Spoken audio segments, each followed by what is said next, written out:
যুব সমাজকে ঐক্যবদ্ধ রাখতে ব্রাডফোর্ডের বিপ কমিউনিটি পার্টনারশিপ আয়োজন করে এক ফুটবল টুর্নামেন্টের। বিস্তারিত থাকছে নূরে আলম রাব্বানীর রিপোর্টে।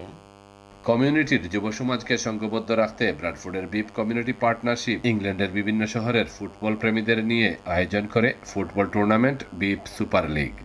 ওল্ডহাম, রোস্টেল, স্কানতপ, লিভারপুল, শেফিল্ড ও ব্রাডফোর্ড সহ বিভিন্ন শহরের ফুটবল টিম এই টুর্নামেন্টে অংশগ্রহণ করবে এবং খেলাটি চলবে প্রায় 3 মাস ব্যাপী।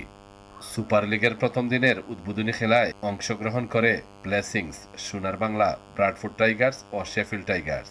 So today we launch our Beep Super League. We have teams coming from all over the north of England. This is the first Northern League started in Bradford today, supported by Beep and Blessings. It's a great initiative for Bradford, for young people to come out, enjoy football, get everybody involved in the activity. So inshallah, that we have a nice tournament and everybody enjoys it and it is a successful tournament. উপস্থিত community নেতৃবৃন্দরা বলেন, এসব খেলাধুলার মাধ্যমে কমিউনিটির মানুষের মধ্যে একটা ভ্রাতৃত্বতাবোধ সম্পর্ক গড়ে উঠবে, যুব সমাজকে ধ্বংসের হাত থেকেও বাঁচিয়ে রাখবে। Keep continuing through Beep is making sure bringing the community together. আশা করি সকলে এনজয় করবার খুব ভালো লাগে আর বিপে খুব ভালো কাম করে দেয়। এই বিপ সুপার লিগের উত্তরোত্তর সাফল্য কামনা করি। Nure Alam Rabbani, channel S news, Bradford.